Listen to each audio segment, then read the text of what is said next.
Kom op, kom op, kom op.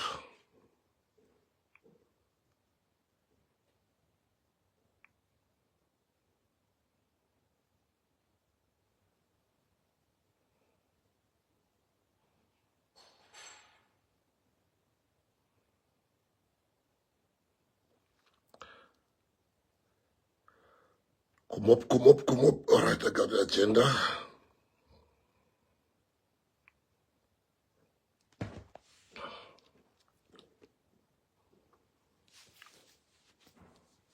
Kom op, kom op, kom op, kom op, kom op, kom op.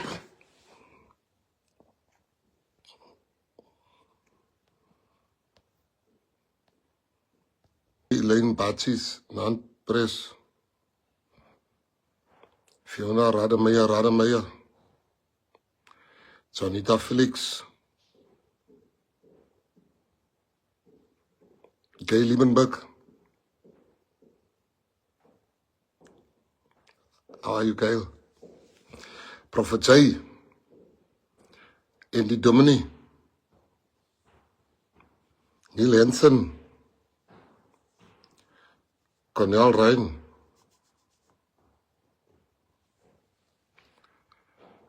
Florencia Simon. Jackie Davids. PCM in die huis. Mr. Hougans. Nadine Blou. Gladys Fischer.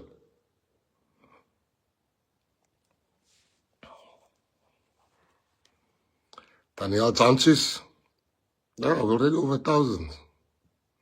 Vernon Blanford. Kayla Boyson. I just saw you now. You didn't even come to greet Kayla. Liam Jacobs. Rebecca May.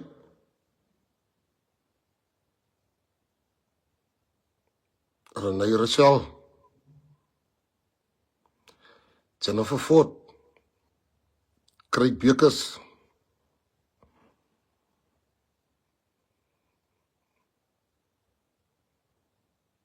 Blanche Marks.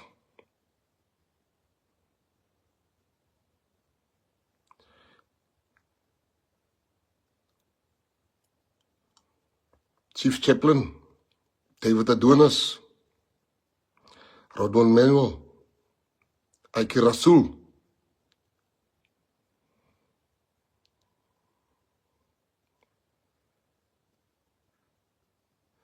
Lucinda Kleinschmidt. Ashley Peterson.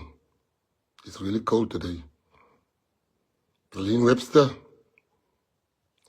Rian Peters.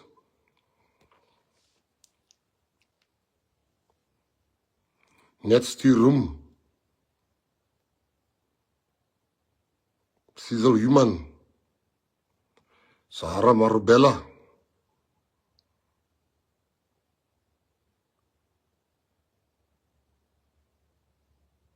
Elise Breiners. Dion Ferris. Geraldine Fontaine.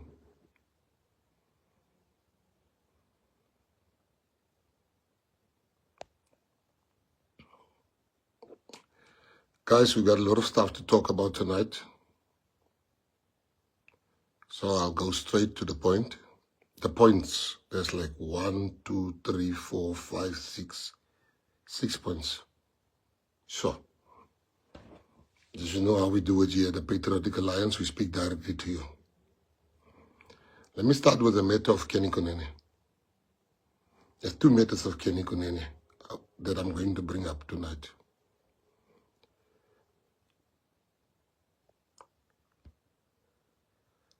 You know that we've suspended Kenny, the DP, until away from political activity until we know what really happened there when they found him at the house of, I forgot the guy's name, but some guy that was arrested. And the DP then resigned as a councillor. He then resigned as a MMC until further investigations. The DP then said It's fine. Investigate. I don't want to look like I'm interfering. So we then gave Leader Eugene a chance to look for a law firm that can do the investigation. We went through quite a few law firms because we didn't want a small one. Because of our past associations with law firms, we had to look at one that has never done business with our companies, or we have no link to. I think the first three that we spoke to, a link could be proven. It could be proven that they've done business with our mines, they've done what, but we insisted on getting a big one. We finally got Clifford, Decker, and Hofmeyer. Clifford, Decker, and Hofmeyer, they will sign tomorrow. We'll sign the contract which they've already sent, and they will do the investigation. We want full transparency. We'll give you everything when the report comes out. Clifford, Decker, and Hofmeyer will not. We didn't want to take a small firm, then you say, our enemies will say, you took this one or that one. So that's the first thing you must know. Clifford, Decker, and Hofmeyer, is the contract will only be signed though tomorrow. But that's the law firm. It's one of the biggest law firms that I know of. They'll be doing the issue. Then I want to go straight to the issue of, so that's part one of the Kenny Kunene story. We told you we're going to find an investigating team. I actually made coffee. I have some. That's how cold it is where I am. And the investigating team will then investigate. Me getting, I believe in his innocence. Most of you do too. But we sometimes have a duty to have things to be investigated. So now you know, we said we'll tell you before we start who the law firm is. The law firm is Clifford, Decker, and Hofmeyer. Right, that's the first one. The second issue I want to talk about is the issue of, I need to answer those things very quickly. There's this thing where is the most humiliating, embarrassing, angry. It's something that makes my blood boil. Because I never thought people will accuse me of racism. So I answer to the PA people. I don't answer to the Totemob. I answer to the people of the Patriotic Alliance.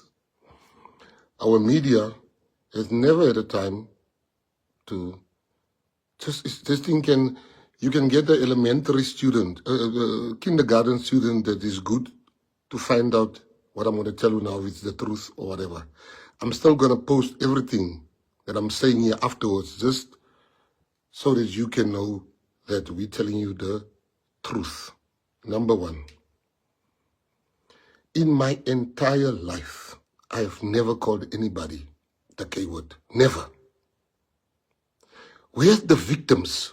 This is a political campaign driven by EFF together with some, they call them influencers on Twitter.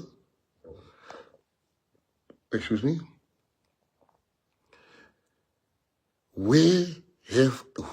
Let them show me. You said to, Gayton, said to point B, you said to that person, this person, you use the K word when referring to that person. They can't. They have gone back to, do you know they went back 11 years? Do you know how much money it is to have people investigate each and everything that you've done in your life? Now, this is a political campaign. So the first thing I want to say is, if there must be a victim, racism has a victim. Who's the victim? Who did I ever use the K word to?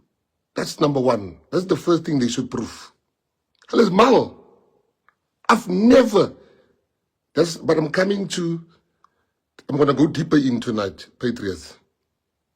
Number one, they can't say there's a lady called Penny Sparrow, I think. She's in jail for using the K word against people.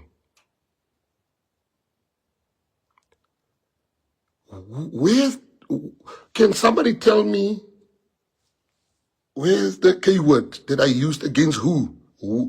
That's number one. Number two, is there anybody in this world that can say, I've treated them, I've been racist with them?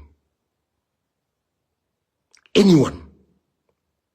I mean, is there anybody that can come out and say, all right, African people's experience with me? Is there any African that can come out and say their experience with me is racist? That I'm racist? No. And I'm going to prove to you stuff that I've done against racism. Now they bring out a tweet, which I'm going to post immediately after this.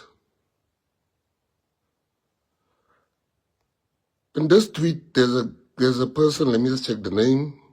I have the name here and I've got a tweet here. There's a person here, I just want to get the correct name because people listen to these lives. All right, I found it. This person's account is called @Shakir_W. In 2011, this person tweeted, when we colored say kaffa, it's the same as when we call other colors bushes or Indians, coolie, purely descriptive. I answered and I said bullshit. That's me saying bullshit. Now they going around, this is me saying bullshit, bullshit. They go around saying I'm the one that said those things. And the Twitter mob just leapt on that. Now, anybody that has been on Twitter, on X for a long time will know this is how X used to be. So this person makes this comment. I say bullshit, because it's bullshit to even call people that. Now, how did I go from calling out somebody to being the person using those words? That's one. Two, Gandhi. I'm going to catch you this journalist. He even called me about it. We had a big debate about it many years. A good friend of mine, Moyo. He works for the state now. He was the editor of the... He even called me about it and he had a big fight up with me about it. And he actually won the argument at the end because he said, why do you want to blame Gandhi for the wrong things he did? I'll get you the article he wrote about it, actually. Moyo then called me and he said to me, but you can't hold things against people. Gandhi might or might not have said that.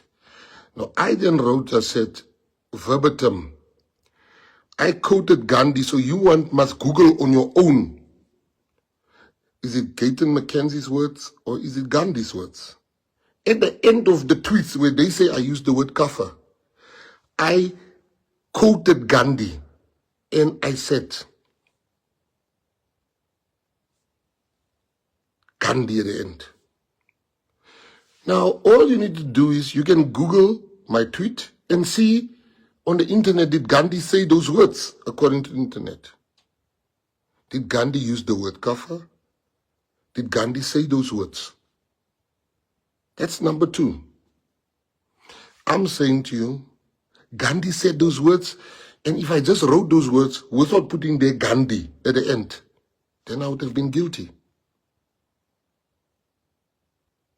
So I'm giving you number two. Right. Number three, just hold on for me, please. I want to show you. There's a lady, I've met her. The lady she's a good lady. I know her. She once came to visit our clubs when we had clubs. This lady posts, she tweets, she will buy sex toys for her daughter that's 10 years old. I say, shouldn't you wait when she's maybe 15 or so? 10 sounds, They say, I was saying I'm going to do that for my daughters. Really? But what angers me is that every journalist worth his salt can just go look at it and say, no, this is not what he said. There's a man that I despise on Twitter. He's been attacking me forever. But his name is Gulam. Gulam. Gulam is the only one that looked at this thing and says, but this is not what the minister said.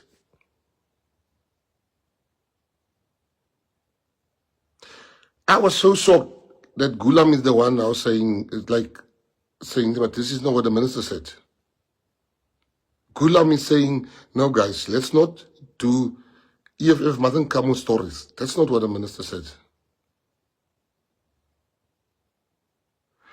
Now I want to know, so I'm getting back to, I just want to deal with the tweets. They say, I said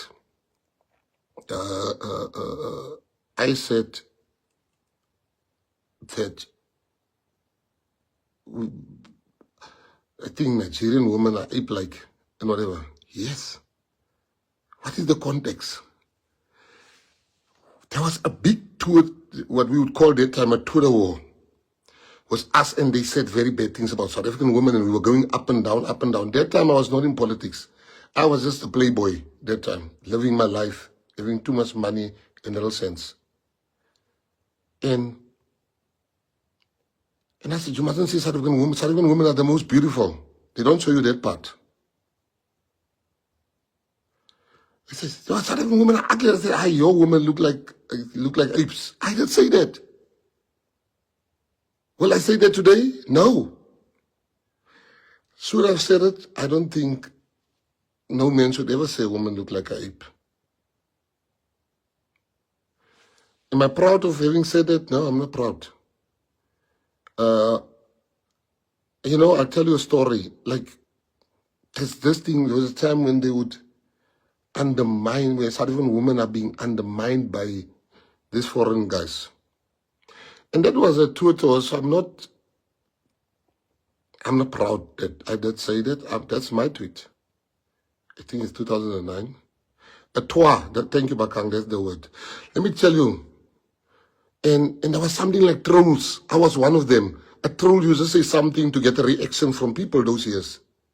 These things existed, but nothing to do with racism. Right, now let me go further. I go with Bakang and Teddy to Nigeria. We're sitting by a house of a billionaire, about to have lunch with his two friends. They're also billionaires. Bakang and Teddy sitting there, and the next moment, we're just having nice conversations about life. They start talking about how South African women are so easy. South African women are this, as Bakang, then the whole part. I didn't care where I was. I lost it. I said, your women are this and this and this and this and this and this. So I'm telling that story so that you can understand that to come to 2009, 2010, 2011, and we were what you call touring, and you come and you bring it without context. When you want to bring what we said, you must say, what did we answer? Then the EFF brings out the tweet. And you know what, sometimes, I wouldn't say it today, but I said it then. This guy said, it's always important to get the background of a story. This guy says, yeah, I think people that, I'm taking you through everything that is out there. He says, all the people that put people at the back of, all the white people that put people at the back of the bakkie, they're all racist and whatever. I said, hey, brah, but some of the people really think. And I did say that. And I wouldn't say that now, but I said it then. Am I proud? I'm not proud. But it's true. And you know it and I know it, that sometimes a person doesn't, you want to give a person a lift, but they're smelling. And I had to say that. Then they come for me where I said, if white people, if there's some white people that I would save even before I save some black people. That's true. And there's some black people I'll save before I save some colored people. There's some colored people I'll save before I save some white people. If Charles, for instance, is an example I want to make. If Charles is in a fire and another black person that I don't know is also in that fire, I'm first going to save Charles because he's my brother. Am I racist for that? No. I look after my friends first. That is, I know Charles is my brother. I would want my friends, if I'm in a fire, to take me out first. That's what I said. Now, I'm coming to the racism issue because that's the issue. They went further and they said that Gayton was speaking about anal sex and whatever. Just Price, I wrote one of the biggest best-selling books on relationships. Everything about relationships. The book's name is The Uncomfortable Truth.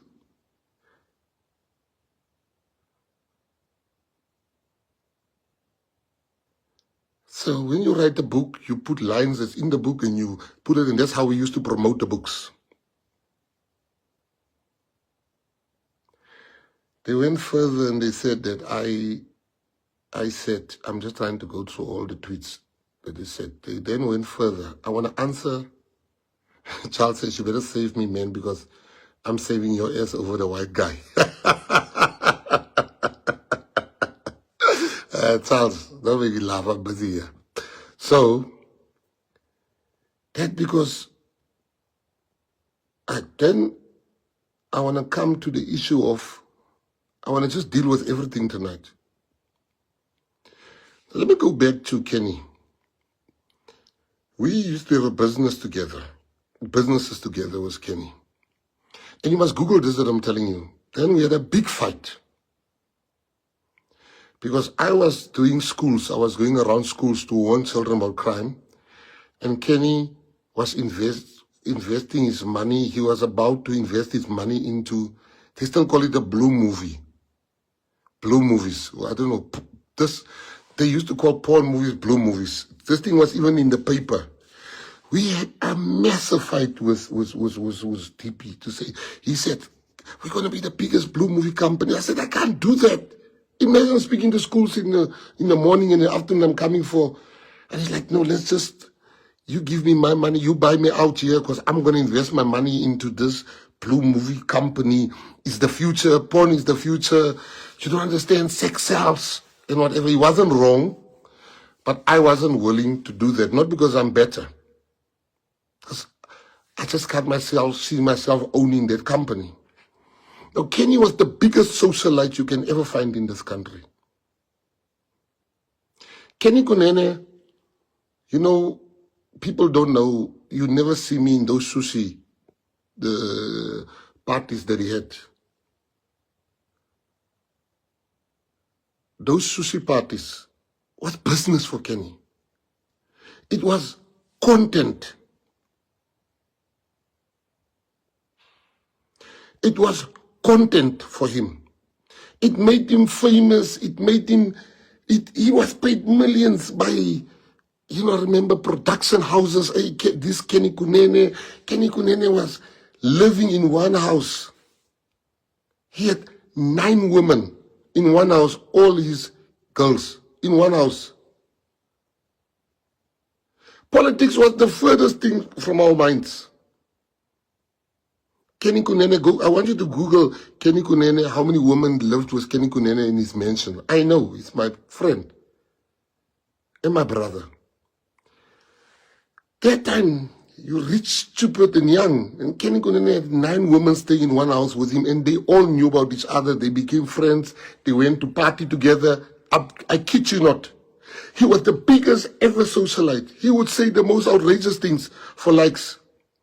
He said something about gay people, and now they want to make that an issue. Do you know that gay people voted Kenny?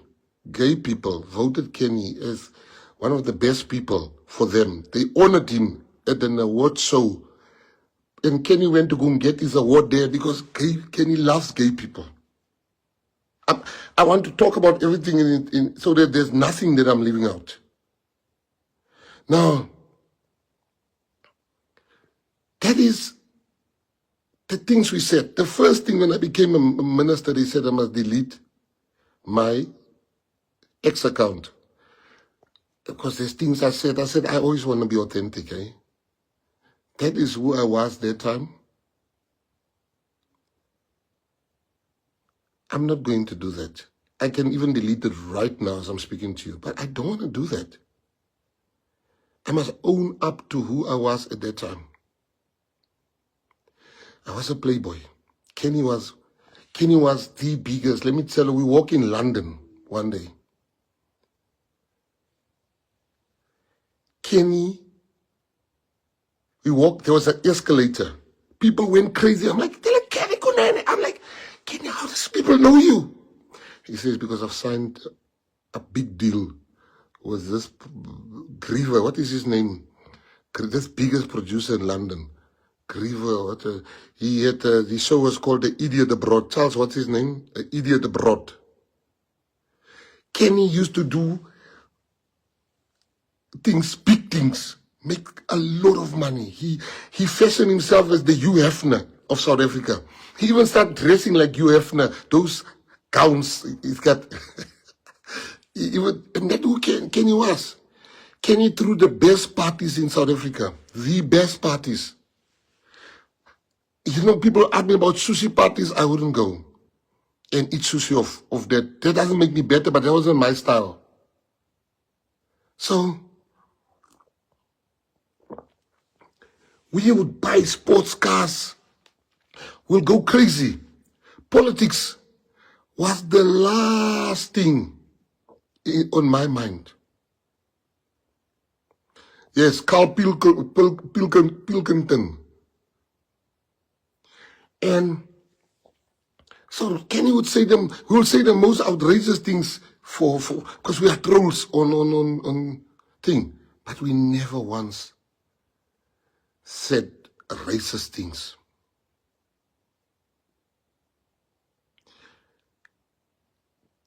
I cringe when I look at some of the things I used to say. I'm embarrassed. You know, one day, I don't know what I said, and then one bishop said, you guys are going to hell. And I said to the bishop, get fucked, bishop. Am I proud? I saw the tweet. I'm not proud. I look at some of these things and I'm like, did I really say this?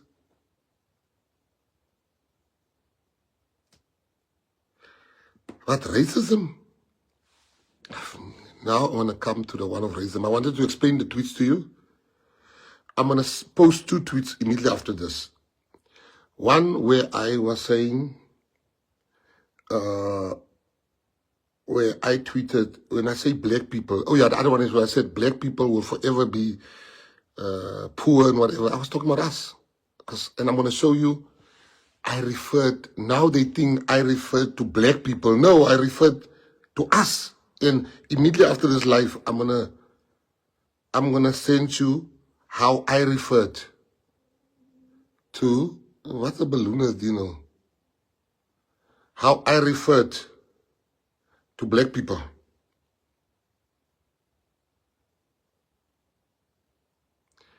I referred to black people as us, which I'm going to explain.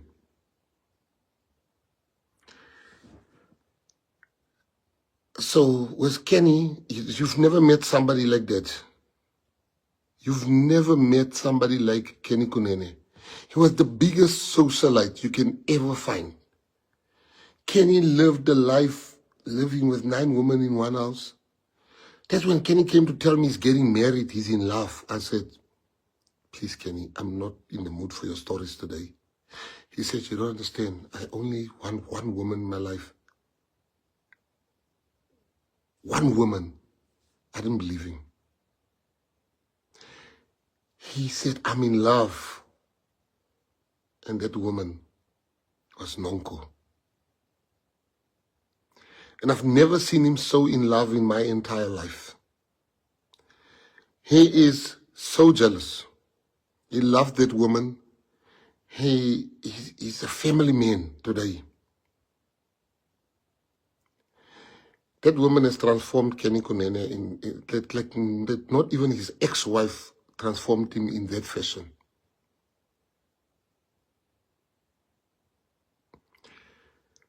That man became a new man. He sold the clubs. He started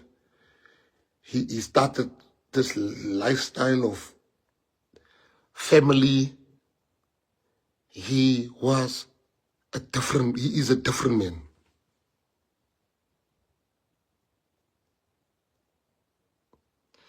That woman changed that man. That woman has made Kenny. I never thought I'll see the Kenny Kunene that woman has turned him into. Kenny gave up this life. He cleaned his house. When she would visit and saying like, when I mean cleaned his house, there's champagne bottles must be put one side. This woman is coming and he was like a kid in love.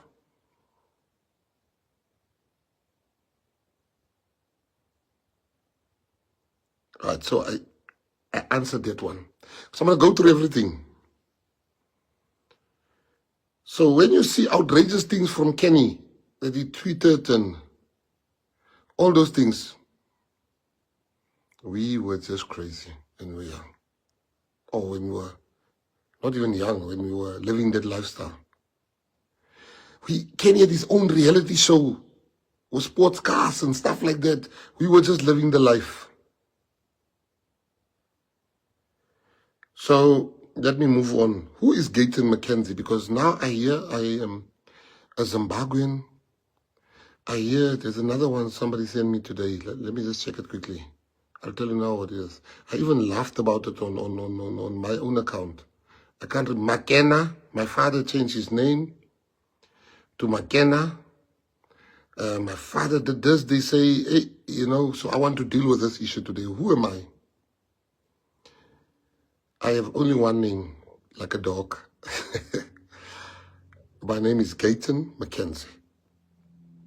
I was born in Polynomia Hospital in 1974 on the 10th of March. I live in Heidedal. I was born in Heidedal. I grew up in Heidedal. Our house was in front of the school.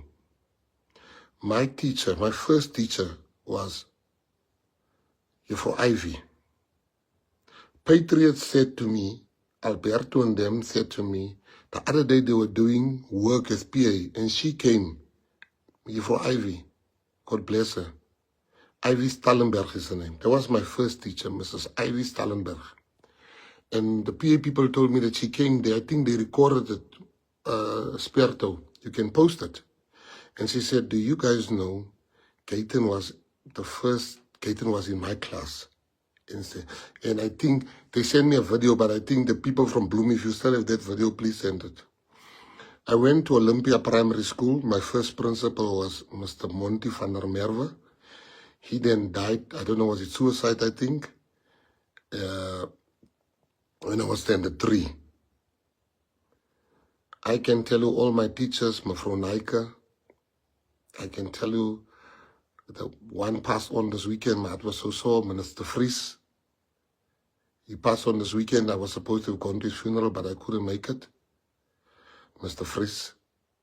And this was Olympia Primary School. At the age of, when I was finished with primary school, I went to Heatherdale Secondary School. Heatherdale was the school just opened. So we were the first students. We were the first students in that school. We were the first students in that school. And while we were at the school, and this is where it gets interesting, and I want to tell you, my cousin would come for me to teach him Afrikaans.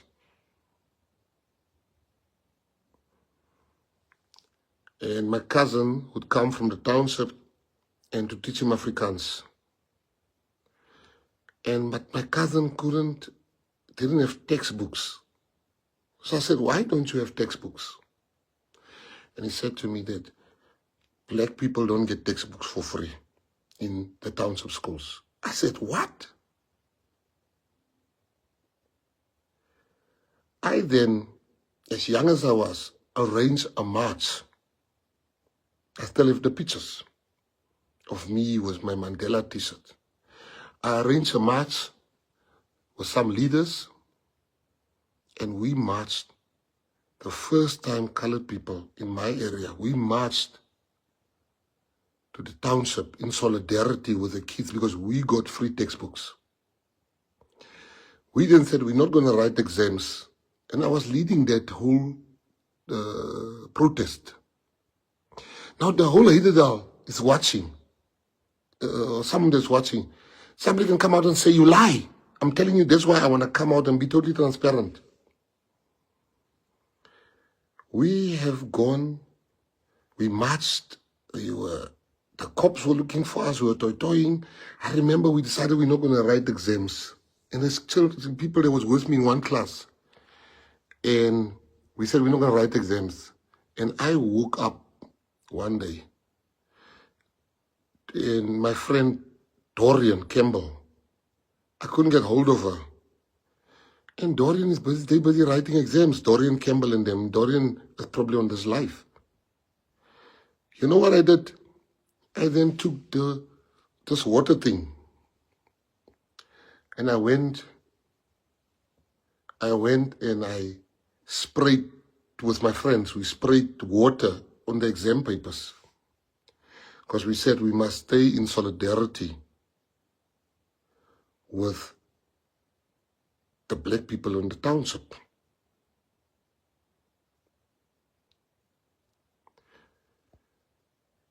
And I got the attention of leaders in the ANC then, and I would attend meetings.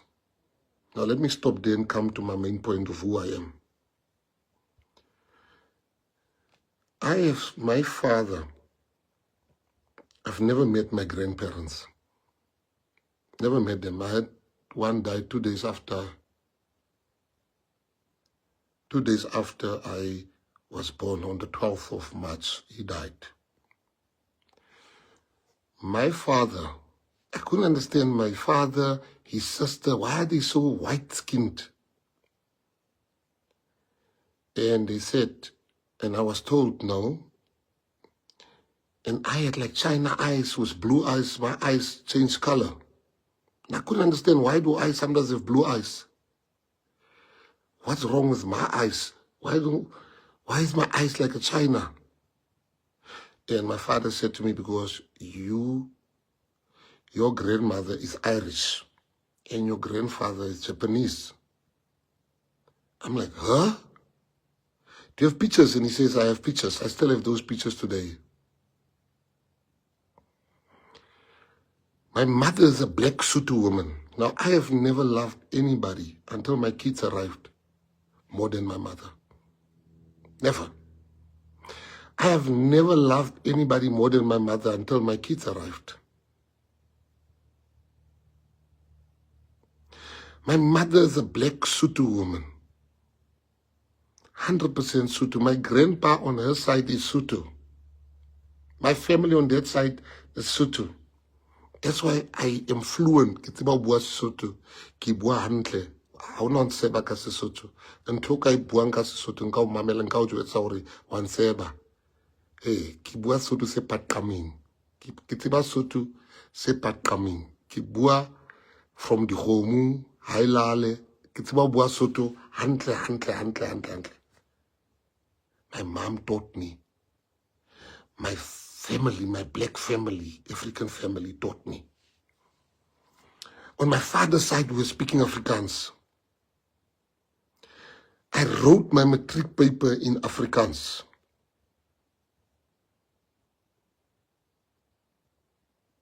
Now, Peter, can I just say something?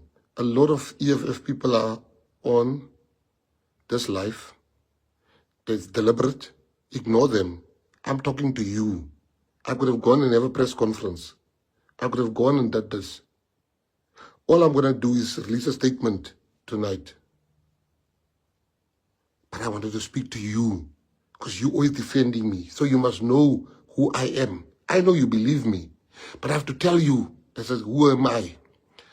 My teacher in Standard 5 was here from Niva. She's a PA member and her husband is a leader in the PA. Hoodrich Taylor. That's the Standard 5 teacher. That woman used to give me food and used to make us watch movies at the house, and she and her husband, Hoodrich Taylor, you're from Niva Taylor. My primary teacher, Juffrou Emma, the mother of Geralda, used to bring sandwiches for me, and I would be the first one in the soup kitchen line. She would work with the soup kitchen and I'll be there. And she'll always give me extra. Her daughter, I just saw a daughter on this life now. So why did I tell you all this long story now? To tell you the Zimbabwe thing. The Zimbabwe thing. My first time in Zimbabwe was when Kim, me, her mother, her father went to Zimbabwe in 1996. We went on holiday at Vic Falls at a place called, because Kim wanted to bungee jump so badly. I'm like, and that was the only place I think she wanted to bungee jump from. And Kim wanted to bungee jump. And she said, that's her dream. And I was vrek verliefd. And she said, let's go to Zimbabwe. We stayed at a hotel called Elephant Hill. I remember that's when I saw absolute poverty. And my first time in Zimbabwe was 1996. Sorry, not 1996, 2006. 2006, we were in Zimbabwe for the first time at Victoria Falls at a place called Elephant Hills. That's my first time I went to Zim. That was my first time. Today, when I saw that, I said, I'm going to invest in Zimbabwe. Such a poor country can only make you rich. Excuse me? I then invested in Zimbabwe. I started at a place, that family called, I'll have somebody remember, they had a gold mine. The gold mine name was Hope. I put money in that mine and I made money with them. Gold mine. I then went into chrome and all those type of stuff. I had invested in mines throughout the continent. Now, why is it important I tell you these things? Because I'm coming to that. So my dad used to tell me, he made me believe I'm Irish.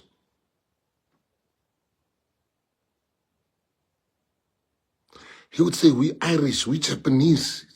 My dad would tell me stories. They're busy blocking all these people, don't worry. My dad would tell me stories.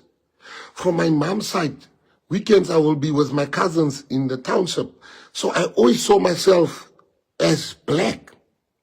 Growing up, staying in Hidedal, talking Afrikaans, going to Afrikaans school. My sister Sutu was very bad. She didn't know Sutu like me because she was always sitting in the house. Sutu was always suspect. Even today, I think. Yeah. My uncle, I was with him last night at the football. Green eyes, white as the night. My father's younger brother, Palala. My auntie, Umagogo, looks like a white woman, as Donique. So, as a child, I grew up, and this is where it gets interesting, because the reason why I'm explaining that is because race is something that I've learned this week, South Africans don't understand. Now, for me to be using the K word and to be racist, are you saying that I hate my mother? Are you saying I hate I'm even getting emotional. Are you saying I hate Marang because I'm a godfather to Marang? Are you saying that I hate my godchild? Are you saying I hate Kenny Kunene? Are you saying that I, I'm black, I'm colored, I'm mixed? I never knew who I was.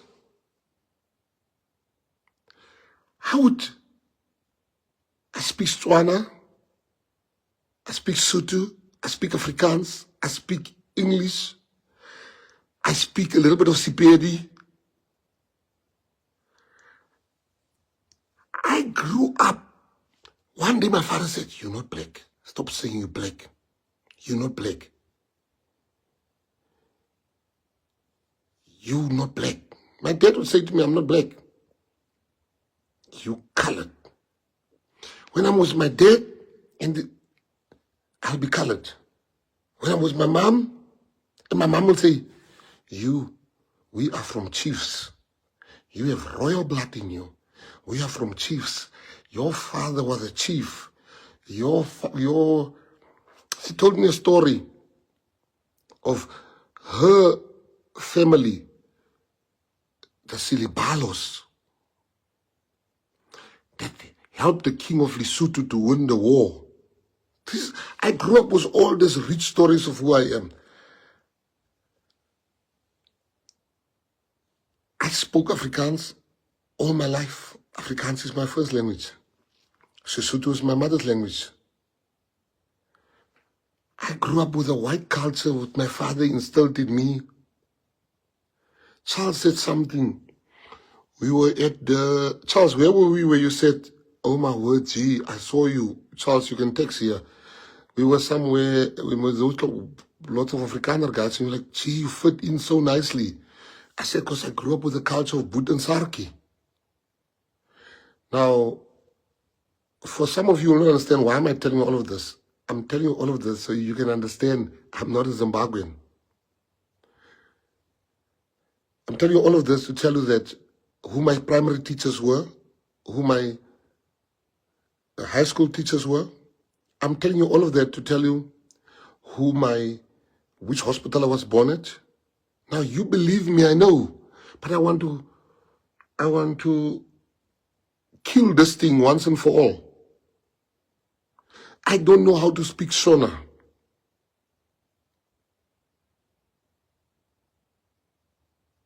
I don't know any language how to speak Shona. I grew up with that contradiction. Now, let me go to the most important one. The mistake many Africans make, and the mistake many coloreds make, is the following. I want to first start with the K word. Now, being a colored is extremely, extremely complex. We sometimes, you don't understand, you've got a Dutch old, I've got pictures of my grandmother. I've got pictures of my grandfather. I've got pictures of my mother. Like, I love my mom, so it hurts me when people say I'm racist. If my mother is black, I'm black. I am black. I'm coming from a black woman. I come from a mixed race father. When I'm with my father, I am whatever he decides that day I'm going to be. When I'm with my mother, she's like, "Don't forget, don't tell your father, you are not." Now, I could never understand why my eyes and all those things, I was wanting answers. So let me explain the K word. A lot of Africans, black Africans, claim the K word as an insult to them. No, don't claim the K word. And I'll tell you why you mustn't claim the K word. The contradictions of colored life. You go, and here's all the witnesses, you go to any colored area. Colored people, it's when you are dark like Umbiza and myself, if you are dark colored, I see some of you make jokes about us. When you are dark colored,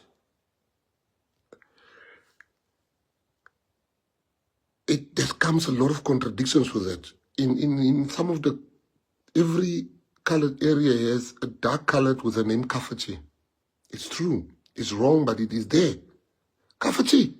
And nobody sees something wrong with calling somebody Kafachi on his name, on that name, because he's dark skinned. I'm sure you guys on the live, you have somebody in that. You would, like for instance, Natasha, like Tasha and Donik and them, they light skinned cousins. I'm the dark skinned cousin. And our grandparents, they were still alive, will give Natasha maybe extra money or Donik because they light skinned. We black skinned were treated differently sometimes. Growing up as a black skin colored, you also have racism from your fellow coloreds.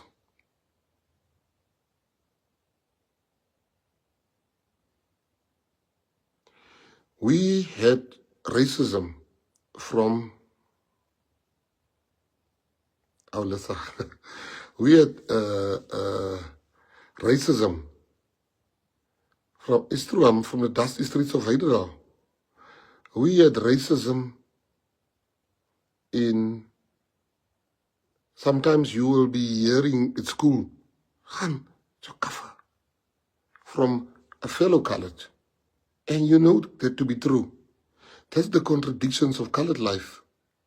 When you're dark-skinned colored, you will experience that word more from your fellow colored sometimes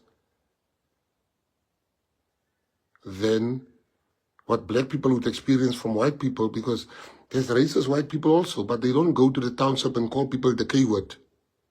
But we lived where the K word was used by us. Colored people, truly, I'm telling you, there's some colored people that use the K word as a form of endearment. Kumi me kafachi. No, for real. It's the biggest, I could never understand that. And they wouldn't get angry. I mean, like last week we went to go see Donna. She injured the leg of the PA, Donita Stevens. So I went to surprise her with a visit. So as we come out of, so I've got a white driver, Afrikaner driver. And as I come out there and this guy comes up the street like, Minister, it's me, Kafachi. And the white driver nearly died like, huh? And the colored ones were like, hey, Kafachi, how are you? Now, I'm not saying that's wrong. I'm not saying that's right. I'm showing the contradictions of colored life. We used to have more racism as a dark skin colored from fellow coloreds and family. You'll be sent out at night and the light skin one must told, no, you stay, it's dangerous outside. Katie, had ko brood. This is your family. Sending you for brood, for bread. While same age group, light skin one, would stay there. Now, I'm trying to show you the contradictions. When you make somebody angry at school and she cries, and you know, it's colored life is complicated. When you have hair, like my children's mom, they call her coolie mate in a color, coolie mate. Most colors, Kim's name was coolie mate. And they would call her coolie mate. When you look like an Indian in the color community, like, hey, come here, coolie mate. And when you are white-skinned, light-skinned, they'll call you burra. Every community has a burra. Burra. When you Indian, like, they call you coolie.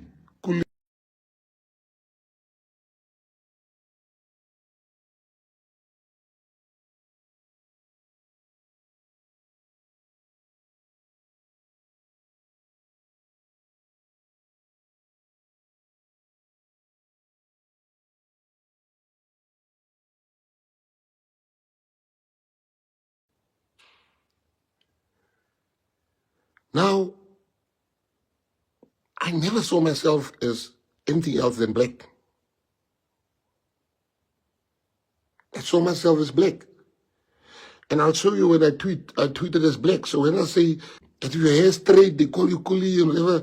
And our people have many contradictions. Now, let me move on. What a lot of my African black friends don't understand. You say colors don't want to be black. We are black in terms of the Constitution. We are black according to the Constitution. But we can't be African if you colored. No colored can be called African, but black Africans exist. If you are African, if you are black, I know it's difficult to understand. Any person that's not a colored and that is not white and you are black, you are African according to the laws of South Africa. No colored must be deemed according to the laws of South Africa as African. No colored. So we can never be one with you, even if we want to, because it's legislated that we can't be Africans as coloreds.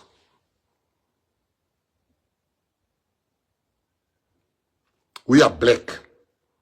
Indians are black, coloreds are black, but they're not African.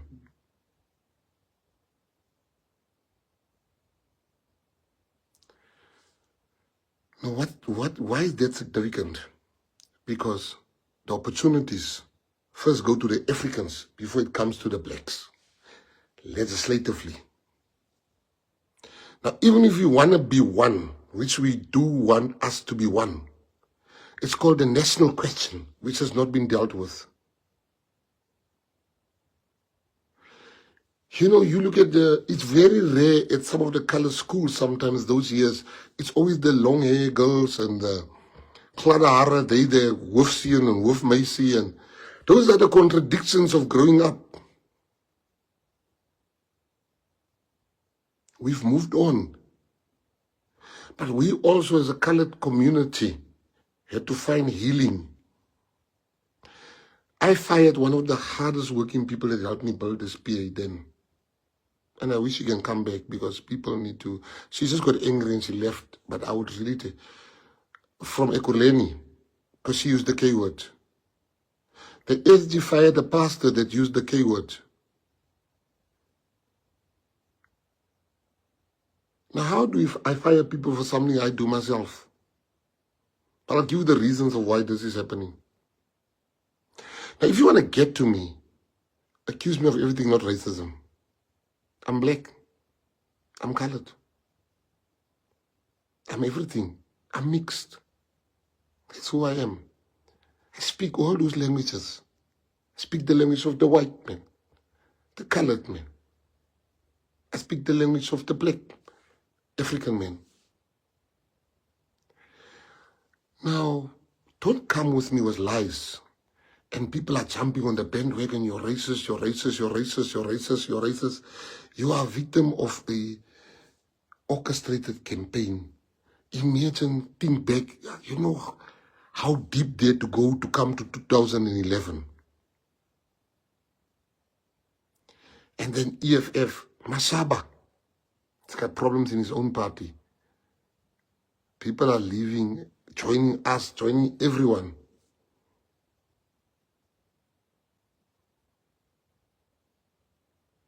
In this country, the first opportunities goes to Africans before it comes to us. They must first eat, then we eat.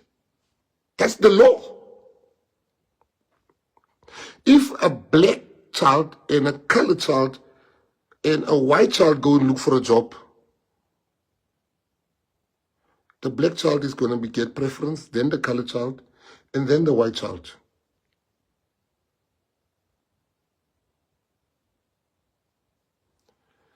Now, I must tell you why there's a campaign against me and what happens. So in this country, people are scared to say it and they're scared to stand up. I was a member of the African National Congress.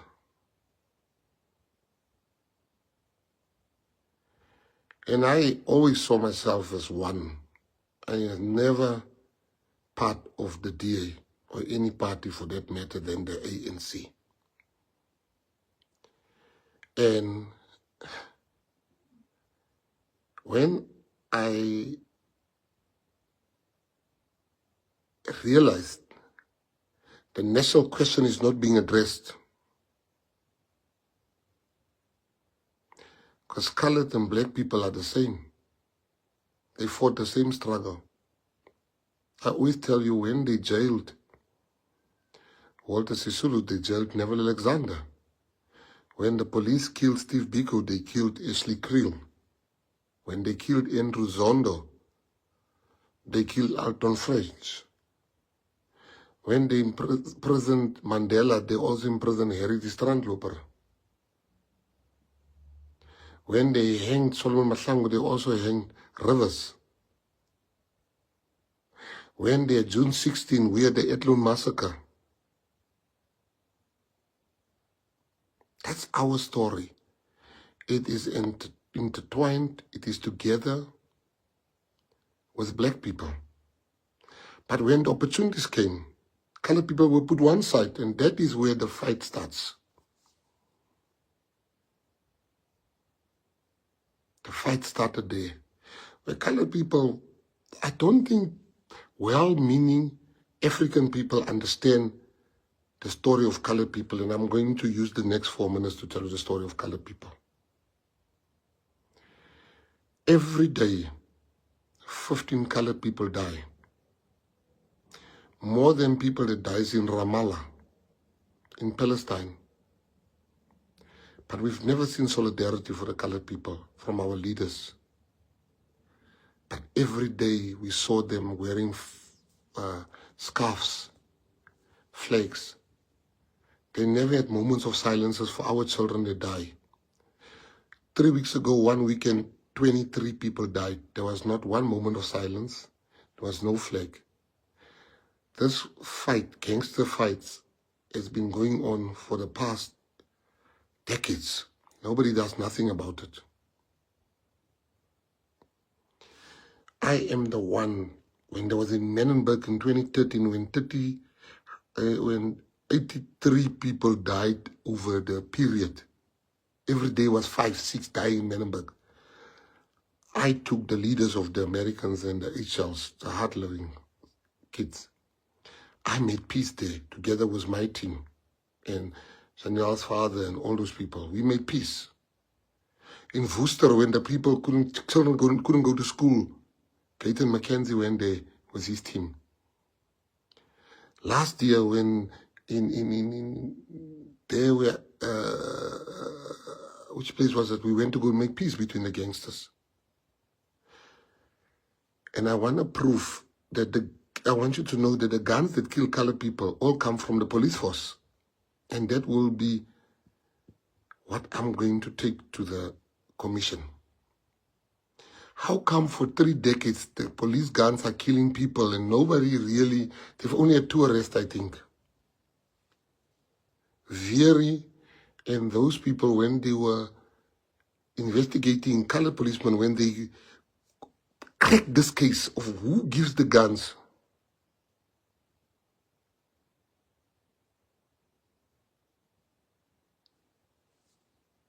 you know what happened? They were removed.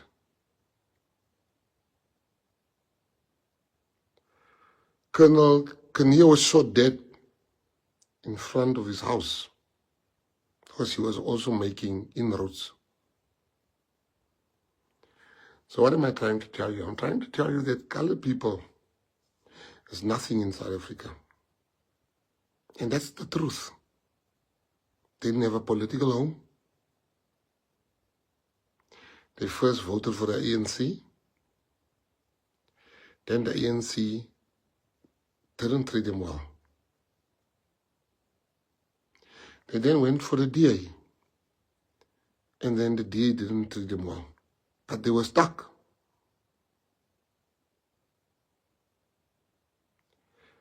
Gayton Mackenzie comes up with Kenny Kunene and Charles Salier. We start the Patriotic Alliance, which instantly is being branded a gangster party. This. Long story short, we start getting 4 seats, 5 seats in the one in Joburg, one in Ekurhuleni, one in Cape Town, one in Nelson Mandela Bay, and one in the Free State somewhere. That's 2016. We still build this party. 2021, we get like 90 seats.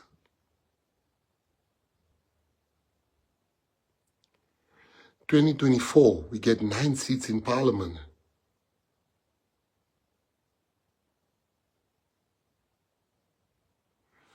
Now, we are a threat.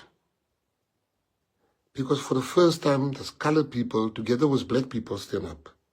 Now let me show you when they say I'm a racist, what I did. I saw when we were sworn in Parliament that we have no black person there. We have no white person there. I removed a colored to make space for a black. I removed another colored to make space for a white, because I want all races to be represented. In the city of Cape Town, I looked at the councillors and I saw there's no black councillor. I then put a councillor. That councillor then wasn't performing. I then replaced that councillor with Bongi, another black councillor in the city of Cape Town. I put Beauty. Beauty was not supposed to be a MMC. I said, no, we're taking out the colored, we put a black.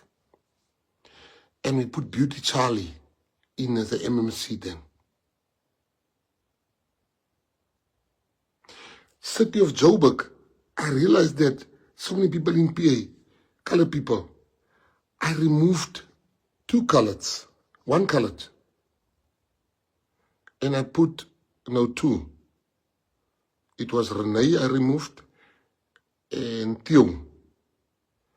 And we have 2 black people there. And I did it deliberately.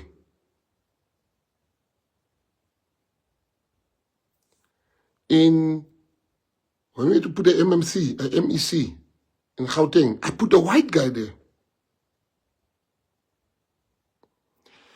Because representation matters to me. I was a racist when I grew up because I was like, why? My dad says we also part white, but why don't we live like white people?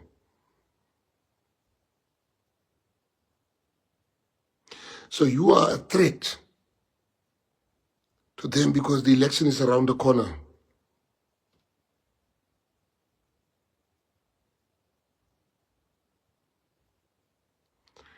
So anybody they can say, you say to this person, the K word, and whatever, I've explained that to you now.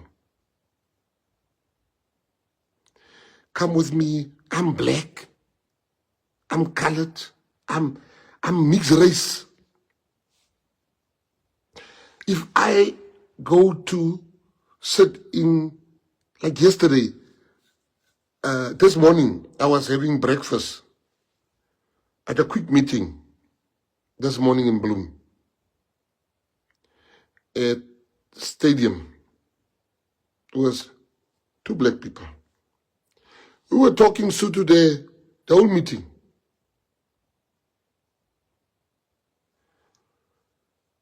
When I wanted to make, Gaba was the first African mayor of the PA.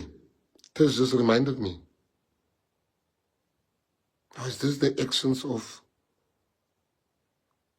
a man? They say, oh, he hates gay people. Gay people, me. Me. I'm not even going to defend that one because PA people know how I feel. So I want to just say to everybody here,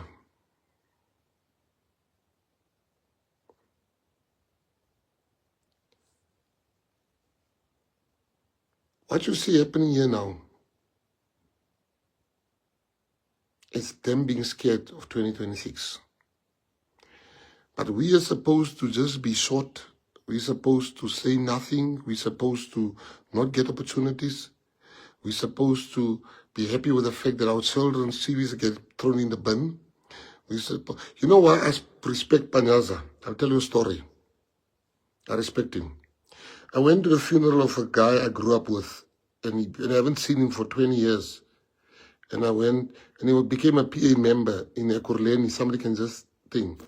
I went to his funeral, and he was training the traffic wardens, the Amapanyazas. My blood was boiling when I was sitting there, because all the Amapanyazas was there in their beautiful uniform. I'm talking about like 400 of them.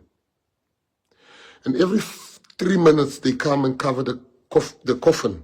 They stand around the coffin for 3 minutes or 2 minutes, then they leave, and others come. So I'm sitting in front of the coffin, and I don't see one colored. And I went haywire in my speech. People were there. I went, I said, this.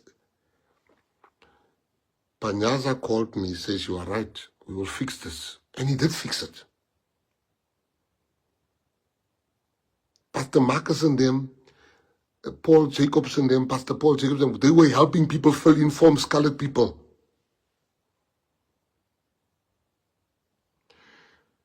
So as a minister, people thought I'm going to fail.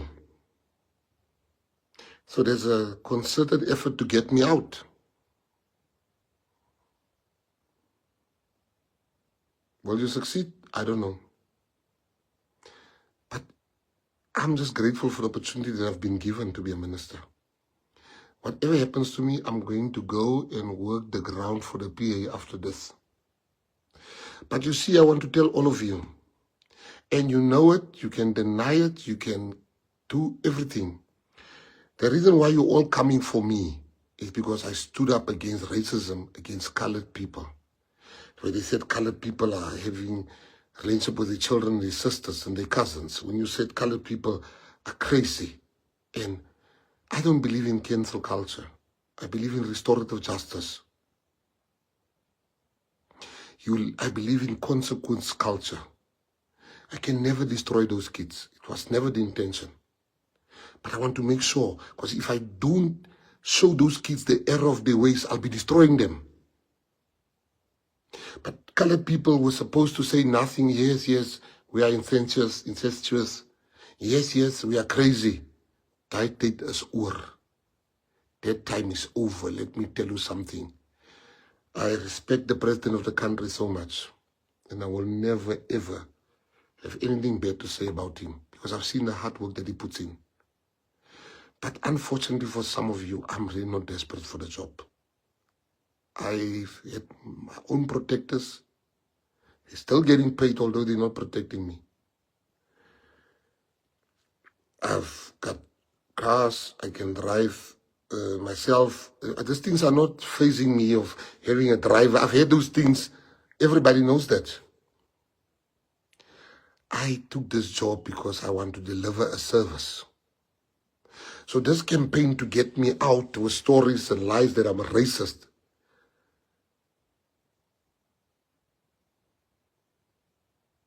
it's your thing to make me look bad, because the Pandit one doesn't work anymore.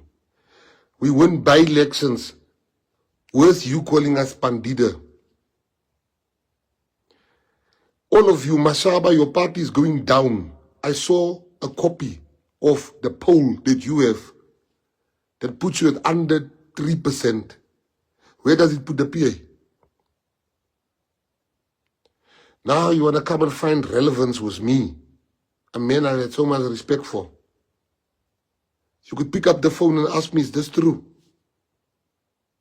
But trying to play to the gallery. That's okay. I work hard for the people of South Africa. I work day and night for the people of South Africa. I make sure that this portfolio shines, because I've been given opportunity by President Ramaphosa that the last thing I wanted to do was to humiliate him and let him answer things on my behalf. So you don't know if for some reason I'm going to the ground and I'm no longer minister. You don't know what's coming. So Yella Baiza, now let me tell you something loud and clear. That time when colored people are second-class citizens is over. It's over. That time when colored people's children's CVs are being thrown in the bin is over. That time when colored people are being told they're not white enough or black enough is over. We don't want to be treated better than black people because they are our brothers and sisters. We want to be treated equally. But ons ek baisa nie vir julle nie. Don't come with lies. A well-oiled machine. But I've got something. I saw people's comments. Saw what they say. Paterslang. People are saying, you know, when you come with me with racism, are you listening to yourself? Me? Where's the proof? Go check, did Gandhi say those things I wrote there? Gandhi said it. Go check, did I tweet as a black person? I did see myself as black when I was in the ANC. This is only then when I realized how colored people are being treated. And I'm going to post 2 posts now. One to prove to you the lies immediately after his life, and one where I tweeted as a black person. So everything after that is black. I can't say every post I'm black because in the ANC, I didn't see difference between colored and black. We saw us as black people, all of us. But when I realized that the people I grew up with, one half of them is treated better and the other half is not being treated better. I have to, because I am part of both. I see it as my role to bring both of them together. And that's what I'm trying to do with the PA. Go and see every board that we have appointed in DSEC. You can see there's an Indian, there's a colored, there's a white. That is who I am.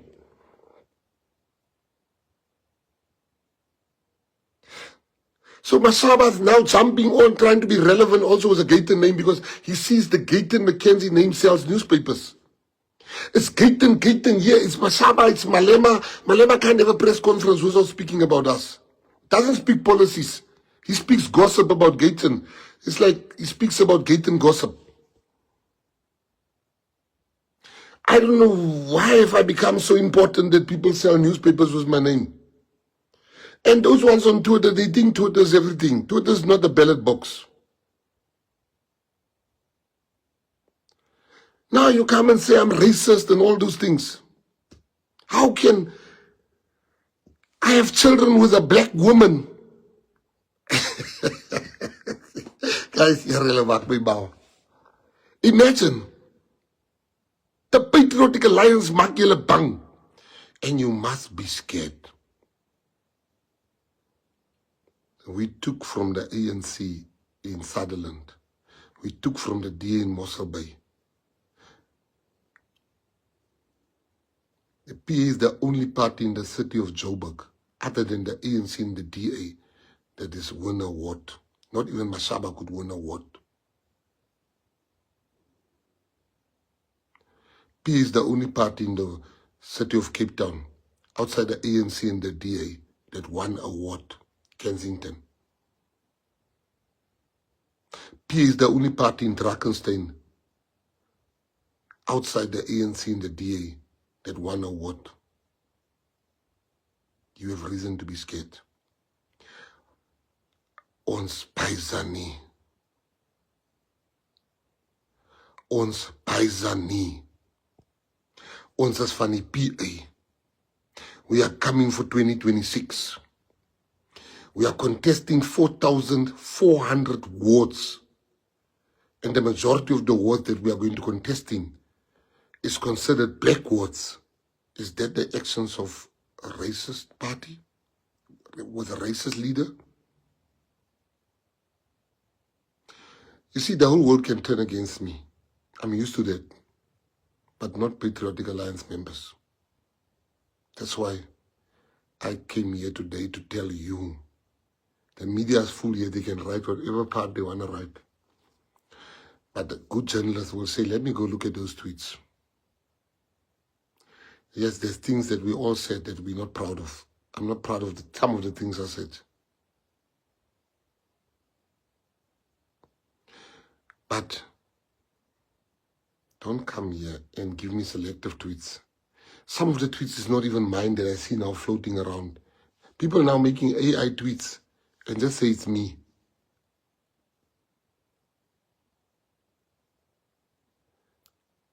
I'm not on my watch. I am going to fight for all people. But you're never going to make colored people the fools that you've been making them all along. You've become too comfortable to be oppressed as a colored person. You've become too comfortable to be seen as a second-class citizen. That is over. Is klaar. Uphelile. Ufedile. Is klaar. It's over. We are one nation under God. We take our rightful place. And as I said, now you have children, you look at some of the things you used to say, I want to apologize for that, but I can't apologize for racism that I've never been guilty of. Come with the substance, don't come. All those things I want Liam and these people that likes to research. Go see the things they say I tweeted. Did I tweet or did Gandhi say that? Oh, here's the last one I forgot. I despise the term black diamonds. Don't call me a black diamond. You're basically saying I'm better than other black people.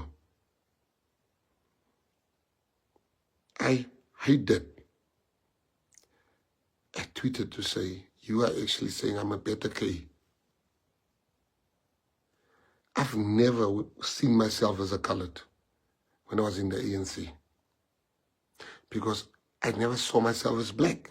I saw myself as both. Because colored and black was ANC history. Same struggle, same people.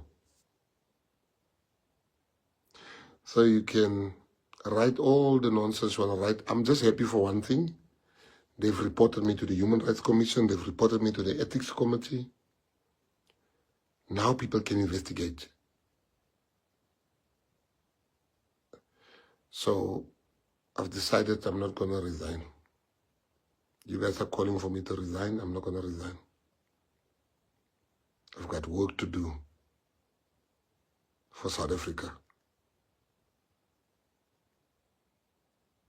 I must unite the races. And they very strategic. They know social cohesion is part of our job. And you can't really do the job if you yourself are racist. So I know why am I being fought. Because for the first time, we are finding our way. And I lead it.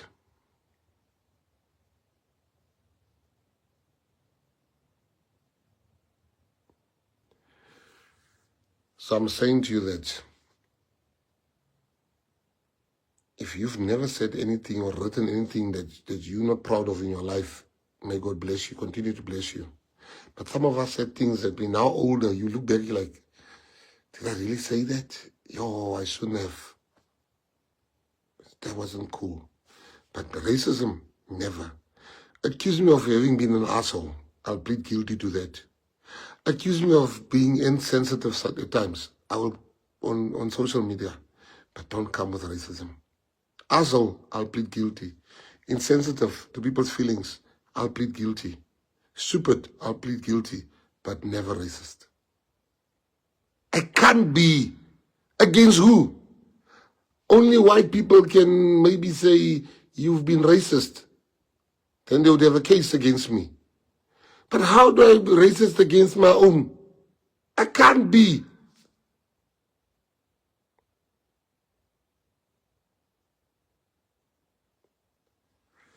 So, You don't know the color story and what we go through and in our lives. So I don't want to be arrogant, but I want to say this today. You must know when you see a campaign against people. This is a campaign, but now we are going to work. So the investigation is done. So the investigation has been, the charge has been lodged. Let the investigation begin. But they don't want the investigation. They wanted to do a quick job with me.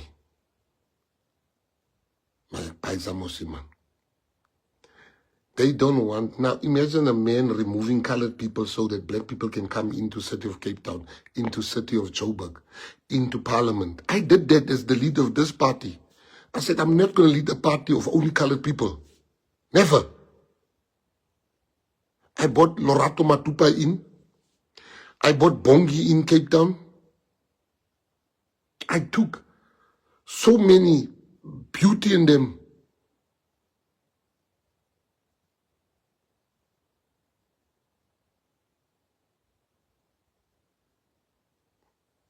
They want us out of the GNU so that they can come in.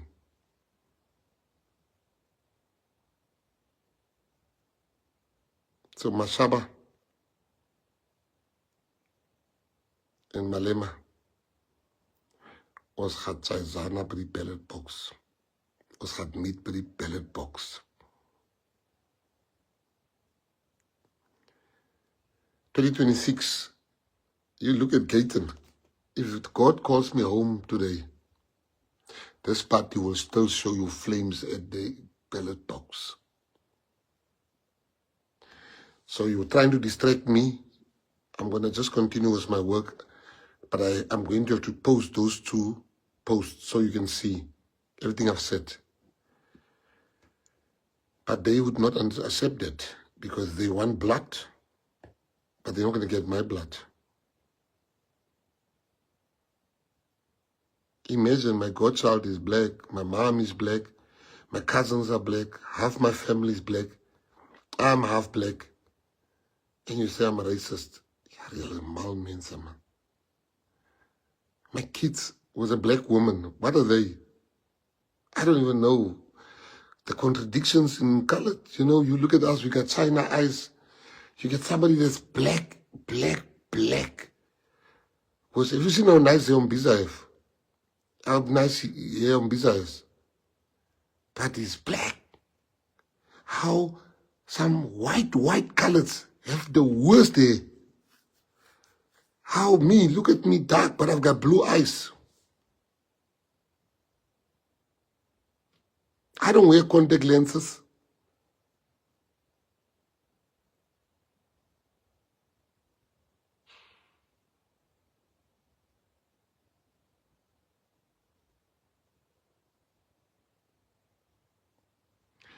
I don't wear contact lenses. So how can I be racist if against myself, against black people if I'm black?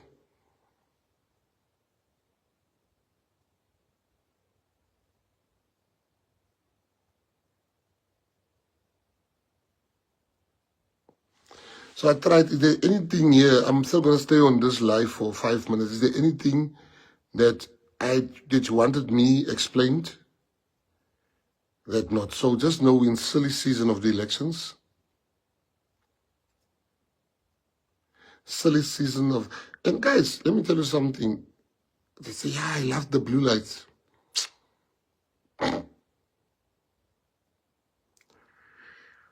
Yeah. And I want to thank everybody that sent messages, that's praying for me, because I need prayer. People are just silly out here.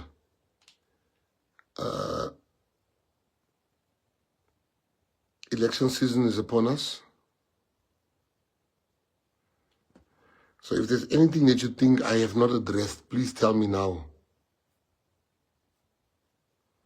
Please tell me now.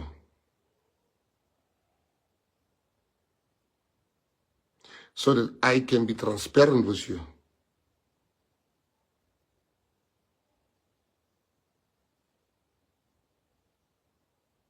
Look at Petra Pillay says, my name is white, my surname is Indian, but I'm a colored goose. That's who we are.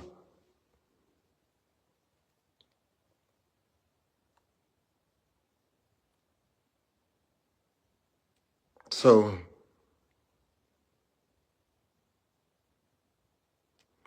context is everything, you know. There was this Twitter wars happening. Twas. They used to call it twas. People will say stuff and you say stuff and they say stuff and you say stuff. Now, if you just come with one thing there and you don't come with the whole context.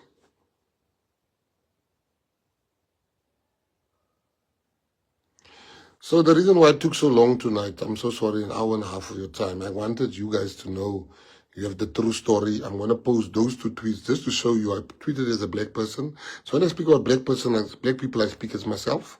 And I want to show you where somebody says the K word and I say bullshit. I'm the one saying bullshit and that person's name says that tweet. That's all that you need to know that this is a campaign. And the rest I've explained. I'm just being fought because I went after those black kids. And I never wanted to cancel them. I don't believe in cancel culture. I believe in consequence culture.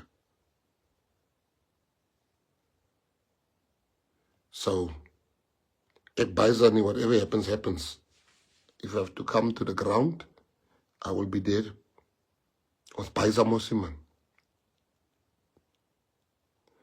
We know where we're going to. Salute. Thank you guys. Cheers. Check my 2 tweets. Cool. My 2 postings here. I'm going to post here on Facebook. Thank you.